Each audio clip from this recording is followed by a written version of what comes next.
언젠가 죽을 때까지 주를 위해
지금까지 인도하시고 지켜주신 하나님을 찬양합니다.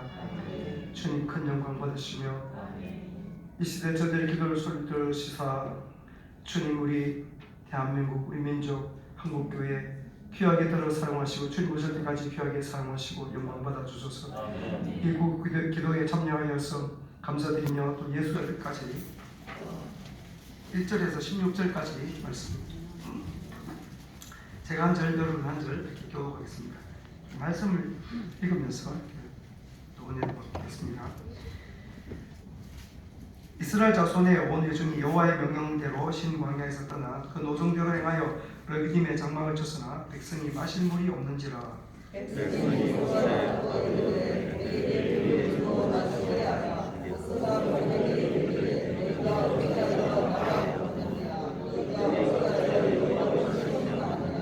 거기서 백성이 목이 말라 물을 찾으며 그들이 모세에게 대하여 원망하여 이르되 당신이 어찌하여 우리를 애굽에서 인도해 내어서 우리와 우리 자녀와 우리 가축이 목말라 죽게 하느냐.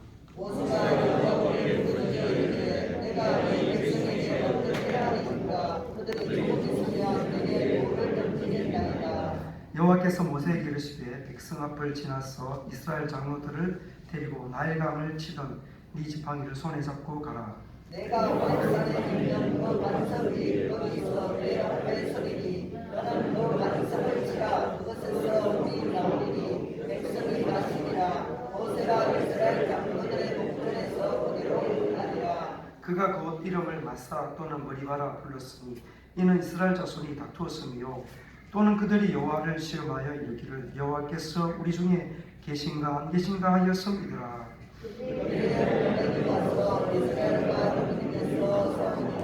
모세가 여호수아에게 이르되 우리를 위하여 사람들을 택하여 나가서 아말렉과 싸우라. 내일 내가 하나님의 지팡이를 손에 잡고 산 꼭대기에 서리라. 여호수아가 모세의 말대로 행하여 하나님과 싸우고 모세와 아론과 그 백성에게 올라가서 모세가 손을 들면 이스라엘이 이기고 손을 내리면 아말렉이 이기더니 모세의 팔이 흠뻑하며 그들이 돌을 가져다가 모세의 발에 놓아 그가 거기에 함께하고 아론과 그들이 한 사람은 저쪽에서 한 사람은 저쪽에서 모세의 손을 붙들어 올렸더니 그 손이 따라지도록 내려오지 아니한지라. 여호수아가 칼날로 아말렉과 그 백성을 쳐서 무찌르니라. 여호와께서 모세에게 이르시되 이것을 주께 기록하여 기념하게 하고 여호수아의 귀에 외워두리라. 내가 아말렉을 치하여서 괴롭고 못하게 하리라. 모세가 제단을 쌓고 그 이름을 여호와 니시라 하고 이르되 여호와께서 행세하시기를 여호와가 아말렉과 힘으로 대로 싸우리라 하셨다 하였더라. 아멘. 한번 같이 선포에 따라해 주시길 바랍니다. 선포 이렇게 하면서 불평원망하면 마귀 사단이 우는 사자처럼 달려듭니다. 불평원망하면요 마귀 사단이 자기 편이 생겼다 하고 달려들고 자기 종으로 삼으려 합니다. 레위딤에서 마실 물이 없을 때 백성들이 취했던 태도가 불평원망이었습니다. 하나님 지금까지 인도하시고 이집트에서 피 한 방울 흘리지 않냐고 많은 재산과 의복과 가축과 하나님께서 자유를 주셔서 그런 것들을 다 받아내왔거든요. 풍족하게 받아서 왔습니다. 금은 보화가 생겼고 의복이 생겼고, 왜냐하면 이집트 사람들이 이스라엘 백성들이 이 이집트 땅에 있으면 우리가 다 망하겠다 이 판단을 한 거예요. 신하들이 바로 왕에게 그 이야기 했잖아요. 왕이 언제까지 잡아둘 겁니까? 우리 지금 망할 생각을 모릅니까? 이렇게 신하들이 이야기할 정도였으니까 그때 나갈 때 성경에 분명히 금은 보화 모든 요구하는 대로 다 주었다라고 기록이 되어 있습니다. 풍족하게 받아 나왔는데 하나님께서 어려움 알았어. 예? 광야에 물을 주시고 양식을 주시지 않겠습니까? 근데 그건 홍해를 갈라놓으시고 이집트 그 군대를 멸하신 하나님께서 어찌 보호하지 않겠습니까? 그런데 물이 없다고 그 앞에서 불평원망을 하나님께 하는 겁니다. 이 불평원망을 하고 난 뒤에 하나님께서 불쌍히 여겨서 물을 주십니다. 사실은 물을 감춰놓으셨죠. 물을 하나님 예비해 두셨습니다. 하나님께서는 여호와 이레의 하나님이신 줄 믿습니다. 한번 선포합시다. 하나님께서는 우리 예수님께서는 여호와 이레로 나의 앞길을 예비하십니다. 나의 앞길을 예비하십니다라고 선포하면서 없을 때 하나님께서는 예비하신 줄 믿습니다고 기도하면 될 줄 믿습니다. 우리는 믿습니다고 기도하면 정말 예비하시고 성령님께서 그 없는 비밀을 또 가르쳐 주시기도 하고 나를 깨우쳐서 너가 회개가 필요하겠구나, 너 회개가 필요하다, 너 어떤 죄를 씻어라, 아니면 너 기도가 더 필요하구나, 하나님 앞에 요즘 하나님과의 사랑의 교제가 좀 시간이 좀 줄어들었구나, 이런저런 깨달음을 주시거든요. 믿습니다. 여호와의 하나님 준비하신 줄, 나를 위해서 이 일을 준비하신 줄, 이 고통과 고난을 예비하신 줄 믿고 또 해결을 할 또 더 좋은 선물을 갖고 계신 줄 믿습니다. 기도해보면 성령님이 다 깨워주시는데 천만일은 무조건 원망불평하는 것, 이거 안 좋습니다. 하나님께서 불쌍히 여겨서 그 머리바에서 반석에서 물이 나오도록 해주셨습니다. 하나님께서는 처음부터 그 땅에 물이 없는 거 다 아십니다. 광야에 물이 없지요, 당연히. 그러나 하나님은 반석에서부터 물이 흘러나오도록 예비하셨단 말입니다. 근데 불평원망한 이 죄는 또 죄값을 치르는 거예요. 그 죄값이 뭐냐? 난데없이 아말렉 족속, 에돔 나라, 즉 그 조상 야곱의 상둥이 형인 에서의 족속 나라가 에돔 나라입니다. 그 에돔 나라 중에서 아말렉 족속이라는 족속이 있습니다. 그 일파. 즉 여러분 일본에 보면은 예전에 보면은 외고라고 하는 그 외놈들이 많이 이렇게 부산 앞바다, 남해 앞바다, 전라도 앞바다를 많이 침략을 해왔거든요. 울릉도까지 심지어 이렇게 약탈하러 하는데 그 놈들이 뭐냐면은 저 외고 대마도의 그 외고들 있잖아요, 그죠? 일본 본토는 아니지만 외고들이 많이 왔잖아요. 그 아말렉 족속이 바로 이 해적같이 이 강도지다하며 살아가는 족속들이었습니다.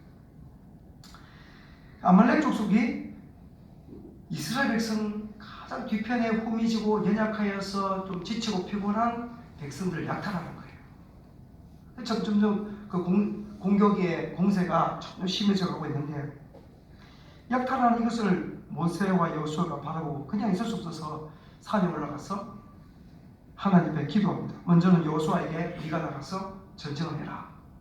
젊은 사람들 모아서 나가서 전쟁을 해라. 그들에게 무슨 무기가 있었겠느냐 생각해 볼 때 제가 볼 때는 무기가 별다른 것 없이 농기구 같은 거 뭐 하여튼 도구가 있으면 몽둥이든 뭐든 철연장이든 그런 걸 가지고 나갔지 않는가 생각해 봅니다. 근데 이 전쟁으로 먹고 사는 이 아말렉 족속하고 전쟁하면 사실은 안 됩니다. 사람이 많다고 전쟁에 절대 이기는 게 아니거든요. 전쟁은 해본 사람들이 잘합니다. 그리고 무기가 좋은 사람이 잘합니다. 왜냐하면 여러분 전쟁해보면 많이 압니다. 여러분 대학생하고 유치원하고 아이들하고 싸운다고 10명이 든다고 대학생이 지겠습니까? 그것도 똑같은 거예요. 이길 수 없는 상황입니다. 그러나 하나님께서는 아말렉이 쳐들어서 괴롭히지만 이번에도 어떻게 하는가 바라보십니다. 이번에는 온 백성이 원망불평하는 것이 아니라 한마음이 되어서서 위기가 발생할 때 한마음이 되어서서 모세는 산에 올라가서 아론과 홀과 함께 부르짖어 기도하고 여호수아는 청년들을 모아서 함께 백성들을 보호하면서 목숨 걸고 전쟁하게 됩니다. 함께 선포합시다. 교회에 가정에 위기가 생기면 한마음이 됩시다. 불평 원망을 십자가 위에 올려드립시다. 내가 할 불평 원망을 내 가족에게 목사님에게 장로님에게 권사님에게 집사님에게 넣어놓지 말고 십자가에 올려놓고 한마음 한 뜻이 되어야 될 줄 믿습니다. 한마음이 되어야 됩니다. 이렇게 해서 부르짖어 기도하고 한마음 한 뜻을 때 하나님께서는 승리하셨습니다. 여러분 원망불평하면 마귀가 오는 사자처럼 달려옵니다. 또 우리의 약한 약점을 노립니다. 그러나 한마음 한 뜻이 되어져서 부르짖어 기도하면 위기를 또한 불평 어려운 상황을 십자가에 올려드리면 하나님께서 해결해 줄 믿습니다. 네. 이 아말렉은 가장 약한 부분을 치고 들어왔습니다. 그와 같이 이 마지막 시대의 붉은 용 그 세력은 우리 모든 보수주의 목사님들이 그 신학자들이 한 뜻으로 이 마지막 시대의 붉은 용의 세력 이 누구냐? 사상을 이야기해요. 사상. 공산주의 사상이라고 분명히 이야기했습니다. 지금 교육이 흐려져가지고 많이 희석되어 버렸는데 분명히 제가 어릴 때 붉은 용 정체, 사단 마귀 이 마지막 시대에 사단이 붉은 용으로 역사하는 그 요한계시록 나온 붉은 용이 뭐냐? 공산주의라고 이야기했습니다. 공산주의는 마르크스가 만들어낸 이론입니다. 여러분 마르크스 그에 대한 이론 이렇게 강의를 한 목사님들이 있는데요. 자세히 보면 마르크스는 정말 사단 마귀의 더러운 귀신 악령에 의해서 이 이론을 썼다는 것 자기 자신이 이야기하고 있습니다. 마르크스의 모든 책들을 연구하고 조사한 분이 학자도 그러고 목사님도 그러고 마르크스가 사단 마귀에 의해서 이 공산주의 사회주의 이론을 만들었다. 그러니까 그의 삶이 철저히 이중적인 삶, 이중격적인 삶. 겉으로는 백성은 사람들을 위하는 자. 그리고 그는 실제로 약한 자를 짓밟고 자기 집에 있는 일하는 자들을 짓밟고 속이고 그런 삶을 살았던 거예요. 그러니까 철저히 이중주의 삶 살고 그가 공산주의 사회주의 이론 그 책을 쓸 때마다 항상 뭔가가 자기 찾아와서 그를 억누르고 그 다음에 자기의 등 뒤에서 이상한 뿔 같은 것들이 날개 같은 것들이 있어요. 솟아오는 그런 것도 경험해도 마귀에게 사로잡혔던 거. 그 다음에 무서움을 부리겠다는 거. 그 자신이 고백하고 그 다음에 그가 쓰는 희곡이라든가 연극대본장 이런 책들을 보면 전부 다 엄청나게 공포 그 다음에 아주 그 무서운 어떤 잔인한 이런 내용들이 대본입니다. 근데 이 사회주의 공산주의가 흘러내려와서 어떻습니까? 전 세계를 휩쓸었잖아요. 그 공산주의 사상이 뭡니까 보면은 사람을 거짓으로 속이는 거예요. 우리 대한민국의 6.25 전쟁이 터질 전에도 이 대한민국을 자유민주주의 여러분 이승만 대통령이 4대 기둥을 세웠잖아요. 첫째 기독교의 꿈은 이승만 대통령은 한성 감옥에 있을 때부터 그가 한성 감옥에서 예수님 만났잖아요. 그때부터 이 조선은 거기서 성경책 읽고 예수님 믿고 성령의 불을 받고 이 조선은 예수님 믿어야 조선이 기독교 나라가 되어야 그리고 왕정 제도가 폐지되어지고 민주주의, 자유민주주의, 백성이 나라의 주인되는 나라가 되어야 살 길이 생긴다 라고 생각을 했고 기독교 공론의 계획을 세워 하나님께 기도하면서 성령의 감동을 받아서 그 계획을 다 글로 써서 준비를 했던 것입니다. 기독교의 공론, 그 다음에 자유민주주의, 자유시장경제, 한미동맹 이걸 4대 기둥으로 나라를 세웠잖아요. 이승만 대통령을 정말 왜곡하며 짓밟는 일들이 너무 많은데 실제로는 엄청나게 위대한 사람이라고 여러 정말 이승만을 조사해본 학자들은 정말 거기에 고개를 숙이고 이승만을 비판하며 판단했던 수많은 사람들이 이승만을 조사하면 조사할수록 정말 거기에 고개 숙인다. 너무 존경스럽다 라고 모두가 다 이야기하고 있습니다. 왜냐하면 그때 당시에 김구라든가 뭐 이런 사람들은 우리가 추억을 했잖아요. 여러분 유튜브에 한번 김구 선생님이 연설했는 거 북한에 올라가서 연설했는 거 들어보세요. 얼마나 무식하고 말을 못하는지 모릅니다. 정말입니다. 한번 유튜브에 나오는 거 기록 그 활동사에 그때 찍은 또 육성으로 김구 선생님 육성이 있습니다. 나와 있습니다. 그분이 이 나라를 다스렸다면 그분은 그때 당시 김일성에게 속아서 우리나라를 김일성과 함께 합작으로 나라를 같이 투표를 하려고 했던 거예요. 이미 벌써 북한이 다 준비가 됐는데 만약에 그때 그렇게 했다면 우리는 공산주의 사회에 살았을 거예요. 김구는 지도서도 모르게 또 암살됐을 것이고 그때 당시에 전부 다 중국 아니면 러시아를 일본을 바라보던 그런 시대에 미국을 향해 눈을 뜨고 미국과 동맹을 맺고 그 다음에 철저히 미국의 앞자리가 아니라 철저히 미국을 이용하면서 그때 벌써 원자에 대한 원자력을 개발이 된다. 이것을 가지고 빛을 내걸고 살았던 분입니다. 여러분 시간이 많이 가서 제가 이것을 이렇게 말씀드리지 못하지만 이 공산주의 사상과 세력이 얼마나 거짓되고 악한가. 1946년도에 여러분 그들은 이 대한민국 남한을 공산화시키고 여기 남로당이 있었잖아요. 6.25 전쟁에 이 대한민국 사회에 그때 이미 벌써 수많은 지식인들이 공산주의 사상에 물들어가지고 좀 배웠다는 사람들은 사회주의 공산주의를 해야 된다. 이승만이가 자유민주주의를 해야 된다라고 하는 것을 뜬구름 잡는 소리로 여겼단 말이에요. 지식인들이 공산주의를 해야 된다 해서 박은영을 비롯해서 수많은 남로당 사람들이 공산주의 이렇게 사람들을 부추기면서 등록하도록 했는데 그들은요 살이 몇 배로 이렇게 가격이 치솟고 몇십 배로 가격이 치솟으니까 이 남한이 그 쌀 가지고 여러분 국가에서도 나는 그때 당시에 이제 정부가 들어서기 전이니까 해결할 수 없는 문제가 양식 문제인 거예요. 미군정이 쌀을 다 모아서 배급제를 해야 되겠다. 이건 더 이상 너무 폭등해 쌀값을 잡을 수 없어서 미군정이 쌀을 모아 배급해야 되겠다. 이렇게 하니까 쌀을 다 미군이 가져간다. 거짓 선동을 해서 사람들을 모아서 데모를 했습니다. 미군이 쌀을 다 가져간다. 우리에게 상을 주지 않는다.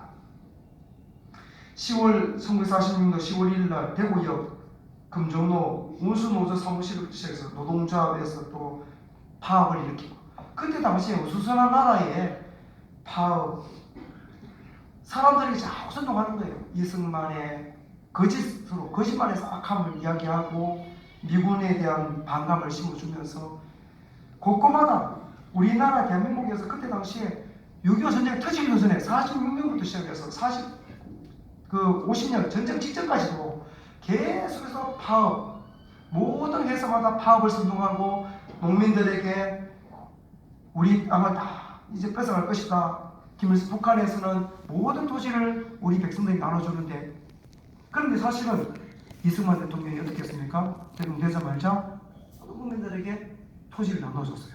실제입니다. 그렇게 거짓말하면서 이승만 대통령이 대통령 되지 못하도록, 이 나라가 자유민주 되지 못하도록 계속 다 북한만 찬양하면서 공산주의를 해야 된다, 사회주의를 해야 된다, 그러면서 끊임없이 이야기하고, 어떤 거짓말로 또 이 대한민국의 이런 폭동이 여러분 대구와 경북을 중심해서 22개, 대구 10월 사건이 46년도 10월 달부터 22개 군청과 경찰서를요 데모를 일으키고 폭동을 일으켜서 습격을 해서 경찰과 경찰 가족들, 군인 가족들을 그들의 손에 잡히는 사람들을 무자비하게 죽였습니다. 정말 노인을 농동이로 때려 죽이거나 불태워 죽이고, 실제 잔인하게. 그래서 이 모든 것들을 다 미군의 탓으로 돌리고 이승만 탓으로 돌립니다. 그들이 우리를 노예로 삼고 우리를 시민적으로 삼는다, 이런 식으로 거짓 선동을 하는 겁니다. 그리고는 경찰들이 총을 쏴서 데모하는 우리에게 데모하는 우리를 죽였다, 이렇게 선동질했습니다. 사실 그때 그들이 경찰들을 향해서 돌을 던짐으로 말미암아, 먼저 엄청난 돌을 던짐으로 말미암아 경찰들이 맞고 당황한 경찰이 그 데모들을 향해서 손송이 한 명이 죽었습니다. 그걸 가지고 수많은 사람이 죽었다라고 전국으로 소문을 내면서 폭동을 일으켰습니다. 여러분, 지금도 공산주의 사상 가진 사람들이 똑같은 짓을 합니다. 학교에서, 노동 현장에서 똑같이 선동질하고 끊임없이 거짓을 말합니다. 마귀는 거짓의 아버지인 줄 믿습니다. 네. 여러분, 아말렉같이 약한 자들을 약탈하는, 이스라엘을 무너뜨리는, 교회를 무너뜨리는 자들. 여러분, 교회를 무너뜨려야 된다라고 직접 이야기했고, 대면 예배 밖에는 허용되지 않는다라고 코로나 시대 때 교회를 향해서 선포를 한 적이 있습니다. 그리고 실제적으로 서울과 수도권에서는 아예 교회에서 어느 기관에서는 그것도 크게 이렇게 확산되지 않았던 2010년도 10월 달에 행정명령으로 서울에서는 아예 대면 예배를 금지를 했었습니다. 그것은 이미 벌써 계획이 되어 있었습니다. 벌써 그들의 이번은 그 학생운동권 열심히 하던, 정치권에 들어갔던, 청와대에 들어갔던 그 사람들이 벌써 뭘 이야기했습니까? 문재인 대통령 되기 전에 교회를 손본다라고 분명히 공언을 했었습니다. 교회를 손본다. 그리고 교회 숫자가 너무 많다. 교회 모두 종탑에 교회 십자가를 떼야 된다라고 끊임없이 그들이 주장하고 이야기했던 것들을 자기들이 정권을 잡고 실현했던 것입니다. 실현했던 것. 실행에 옮겼던 겁니다. 코로나라고 하는 좋은 명분을 가지고 예배를 금지시켰습니다. 그런데 똑같이 극장이나 모든 사람들이 많이 밀집하는 지역에 지금 서울 행정법원에서 판결을 내는 판사가 뭐라고 판결을 했습니까? 그때 당시 행정명령이 위헌이다, 위법이다라고 판결을 내렸습니다. 지금 이제 와서요. 김진홍 목사님과 또 국가정보원장실의 김순대 장모님이 대표자가 되어서 행정명령 취소, 그 당시 대면 금지 예배 대면 금지를 취소를 해달라고 했던 거, 이제 와서 위헌이다, 그때 명령 내렸던 것들이, 이 국가에서 서울시에서 했던 것들이 위헌이다, 위법이다. 왜? 똑같이 사람들이 밀집하는 모든 곳에서는 그렇게 명령을 내리지 않았다는 거예요. 그런데 교회는 완전히 전면적으로 예배를 금지하고 비대면만 허용을 했다는 거예요. 그러면 인터넷을 접속하지 못하는 사람은 아예 예배의 자유를 박탈당하는 겁니다. 그리고 판사가 뭐라고 판시했냐면은 교회가 그렇게 모여서 예배드린다고 해서 코로나에 확산되는 위험성이 있다는 그것을 증명할 수 없다는 거예요. 그리고 그 재난대책본부에서도 발표했잖아요. 작년에 교회 예배를 통해서 코로나가 전파되지 않았다. 그들이 발표했잖아요. 왜 마스크를 끼고 예배 드리는데 어떻게 전파됩니까? 한 것도 없었다는 거예요. 한 것도. 예배를 통해서 전파되는 적은 없어요. 그런데 교회를 죽이기 위한 속이는 거죠. 끊임없이 교회가 문제가 교회가 문제를 일으킨 것처럼 속인 것입니다. 실제로 교회들이 많이 피해를 보았고 저희들도 교회 피해 입은 교회입니다. 개척교회들이 다 그렇죠. 신앙의 뿌리가 얕은 아이들 가진 노인이 있는 집안의 가족들은 교회를 못 가게 하죠. 어쨌든 우리는 다시 한번 정신 차려서 이 마지막 시대에 붉은 용, 마귀사단, 공산주의와 더불어 싸워야 될 줄 믿습니다. 네. 싸워야 됩니다. 지금도 끊임없이 만약에 우리 한국교회가 불평 원망이 나고 서로 싸우고 한다면 또다시 아말렉 같은 그런 악한 사단의 역사가 일어날 것입니다. 하나님께서는요 아말렉을 대대로 싸우시리라. 그리고 사울 왕에게 아말렉을 진멸하라고 명령을 내렸습니다. 아말렉은 하나님이 진멸하시는 존재입니다. 이 땅에서 하나님이 진멸하기를 원하시는 그런 사상이 있습니다. 그 사상은 바로 공산주의 사상입니다. 공산주의가 들어선 나라마다 교회가 100% 방멸을 할 정도로 교회가 사라졌습니다. 진정한 교회가 사라졌습니다. 수많은 사람들이 피 흘리며 선교를 시켰던 로마 형제보다 더 많은 교인들을 선교 자리로 피로 물들인 사상이 바로 공산주의 사상입니다. 공산주의는 아말렉과 같은 사상입니다. 우리는 이 공산주의에 맞서서 붉은 용 마귀사단에 맞서서 이 마지막 시대에 싸워야 될 줄 믿습니다. 네. 마지막 최후의 우리 한국교회 지금 그것과 더불어 싸우고 있습니다. 마지막 세계 선교 사명을 감당하기 위해서라도 이 사상과 더불어 싸우고 교회가 서로 원망불평하지 말기를 간절히 축원하며 또 이 사상과 더불어 싸우고 하나님 나라 의를 먼저 구하는 교회와 성도들에게 또 복음을 열심히 전파하려고 하는 교회 성도들에게 하나님께서 의인 멸류관, 멸류관이라는 것은 왕관입니다. 왕관. 우리에게 왕관을 씌워주시고 이 땅에서도 하나님께서 반석으로서 피난처로서 요새와 산성으로서 보호해줄 줄 믿습니다.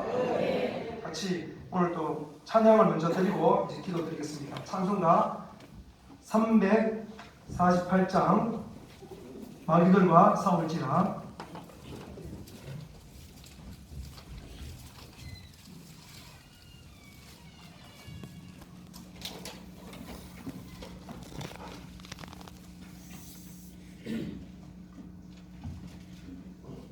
(348장)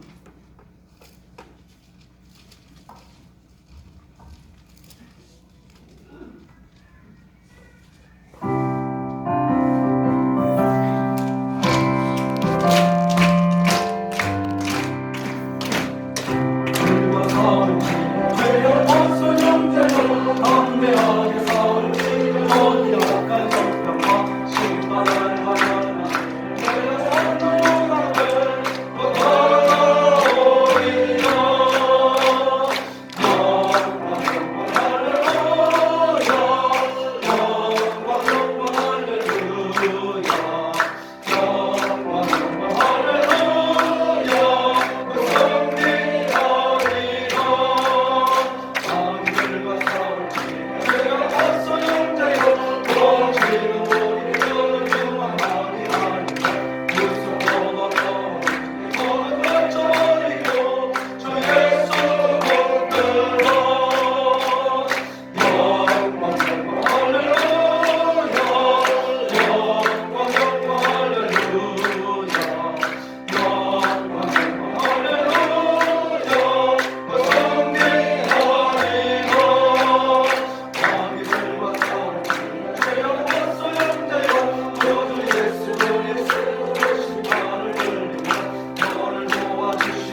판결 내린 것 같이 교회는 거리두기로 말미암아 많은 국민들이 우울증에 시달리고 정신적으로 힘들어하는 이 시대에 마음의 위안을 주고 평안을 주는 그런 기능을 하는 곳이다 라고 그런 곳인데, 생산하지 못하는 기관이라고, 생산성이 없다고 보고 이 교회를, 교회만 모이지 마라, 예배드리지 마라, 다 인터넷으로 예배드려라, 그렇게 판결한 것이, 그렇게 행정명령 내린 것이 잘못이 된 거예요. 그게 위헌이고 위법이라는 거예요.